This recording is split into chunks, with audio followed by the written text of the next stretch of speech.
people. I know I'm sending these videos out fast, but this is another one. I'll show you something. One thing I'm going to show you, and like I tell you, they continually tab on my appliance and my things. They broke all of these little gadgets, and this was a new one. As you see, I've glued it down. I have to fix and repair things constantly. Both of these, the one for grinding and this one, are falling apart.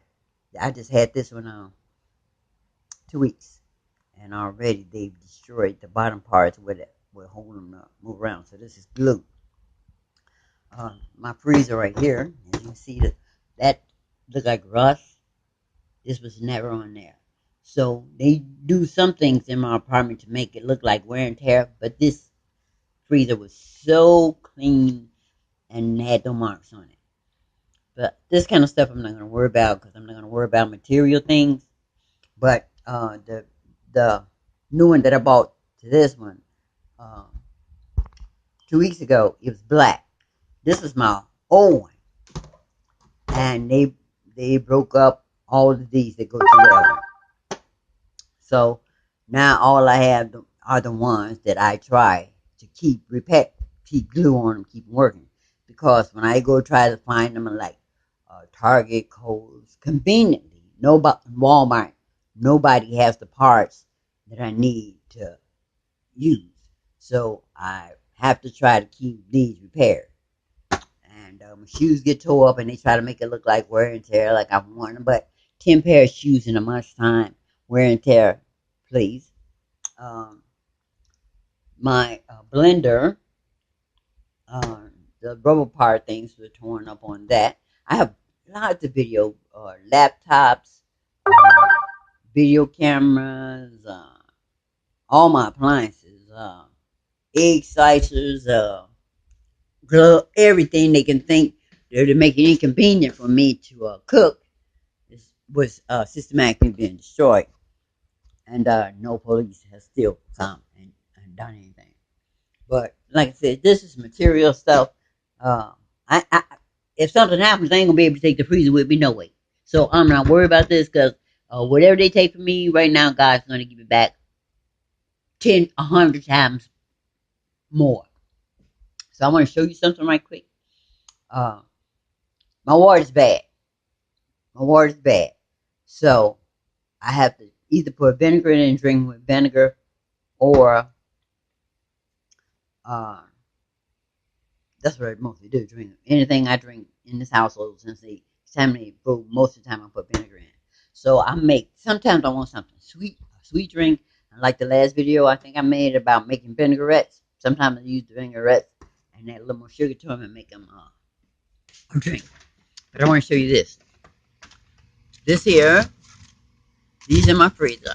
I have to, like I tell you, all of these foods are GMO, uncontaminated, or modified some kind of way. So you have to leave them in your food for at least a month before you use them. So my freezer, deep freezer stocked with stuff, chicken and stuff like that that's been sitting there for about 30 days. And every other 30 days when I get my little income, I take the ones out and cook those and can them and stuff like that. And then I replace them with others. Now this is apple. These are apples and the fermented fruits and vegetables that I use for them. Because if you can see, you'll see some little kiwi seeds in there. I mix and match them. So this is apple. Now I cut the apples up because I want to have in the process. If I want to make a vinegar without going through the whole process, I mix everything up. This one has honey, sugar, a little vinegar, my vinegar, and mix the vegetables, the fruits that I want to put in them to make vinegar. So I can just throw it in the jar, add some water, and it's good to go. Now some I might use like, what else do I have up here? Well, those are all the apples. But this is pineapple. This is pineapple starter.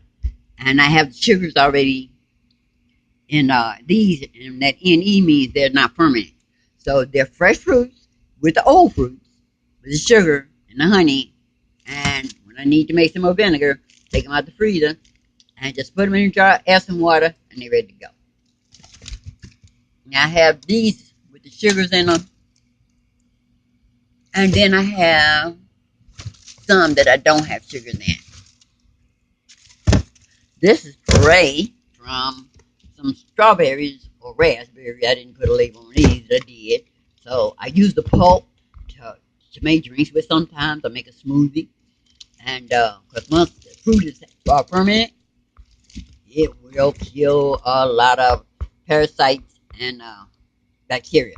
It kills mold too.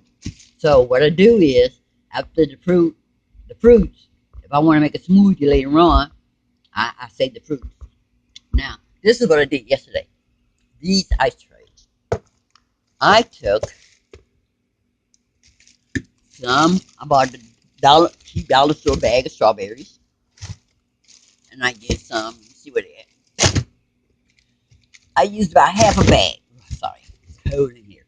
I used a half a bag of the frozen Dollar Tree strawberries. Put them in the blender, and this. Can you see it? Oh, that's one of the mixes. But this, I tell you, I make my own coconut oil and coconut milk for perming my hair. I don't know about the permit. I'm still experimenting on that. But this is the shredded coconut that I use for the milk and to make it coconut oil. Now, when you get down very low and you want to use most of the coconut cream instead of using it to make the oil, uh, use your coconut cream as a coconut milk and coconut cream for making your drinks or your perm or whatever. Unless you want to just make some coconut vinegars, because I make coconut vinegars too. You can't do them the same way you do the regular vinegar. That's a whole different process. But this coconut is after I squeeze out the milk and the juices,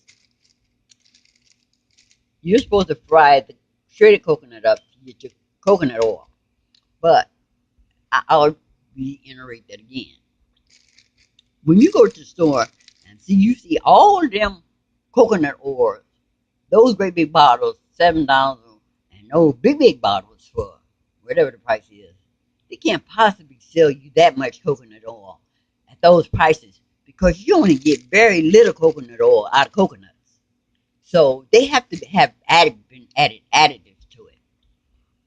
So the thing I found was that um, the shredded coconut that I have left over after squeeze the cream out, I don't use that to make it coconut oil. Since I know now that they're using different oils to stretch it out, I do the same thing they do, but I do it a little differently because I want mine to be healthy and have healthy products in it. So what I do, like when I make some of my creams for the more gallons, I burn the oil to make sure all the parasites and everything is out of it. So what I do is I get an old cheap bottle of vegetable oil. As long as it's vegetable oil, it has to be vegetable oil because this is what they use in all their hair products and everything else, lotions and creams and everything else. So just get a, but we still know they not good. But what I do is burn them, like I told you what I do for the creams, put them in a gallon. I let them get hot, make sure all the parasites or whatever harmful stuff is in them cooked off of them. Just excuse the stove, I've been trying to get to that, but so once I've made the oil very, very hot, I'm sure because these germs and things can survive everything, but very, very high heat. If you cook stuff in vegetable oil at a regular heat, they probably survive. But if you make sure that oils and stuff are very, very hot, you can hear them popping sometimes. And when you burn that oil and let it get that hot, so I use the oil.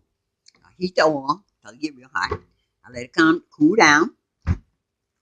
I'll put my shredded coconut in a big skillet, preferably cast iron. I love cast iron because, like I said, it doesn't have any of those chemicals. Hopefully, they're making cast iron like they used to. And with the iron in it, when you use it, it seeps that iron into your food, so you're getting a portion of the iron you need as your daily requirement. So I put the coconut in the skillet with the vegetable oil. Not a lot, just enough so it will blend with the raw coconut and make me some good coconut oil. Then I squeeze it, put it in a cloth, squeeze the oil all out. And this, I use everything. This, I add to drinks. So with this, I added this, my strawberries, um, some sugar, and honey. And these how many ice trays I got out of one blender. Um, honey, sugar, the a little lemon. I shredded some lemon in it, and strawberry and the coconut, the cooked coconut, and I freeze them once they're blended in there because you have to add a little water, and I blend them, and then I pour them into the trays. And if I want some water, something sweet, instead of drinking that stuff Kool-Aid and other stuff that you don't know what's in it, I get me a glass of water, put a couple of these into here, into my little ninja. That's the one I got left working. Put me some water at the bathroom because you know I can't use my kitchen yet. Put me some water in and blend it. And I have a good healthy drink. And whatever parasites was in that water, this kills them because it has the vinegar, it has the lemon, it has ginger. I forgot to tell you I put ginger in it. It has ginger, the vinegar, lemon, ginger, and whatever else. Well, I forget all the ingredients, but you get the point. And the sugar. So once I freeze them, I just take a few, put them in the container that I want to drink, and add me some water, regular water. So I'm not worried about the water anymore because this kills everything that's in that water because it has all the natural probiotics and everything that kills parasites and whatever. So I just wanted to share that with you because I'm going to fix me a drink. Like I said, I can't fix it while I'm holding the phone. So I'll get back to you. I just wanted to share that with you how when I drink my water, I put vinegar in it. And when I want something sweet, I have made me a natural product, even with the store-bought strawberries, a natural product, and it take care of everything. So I'm still drinking something sweet that's healthy. Thank you guys. Love you again. Bye-bye.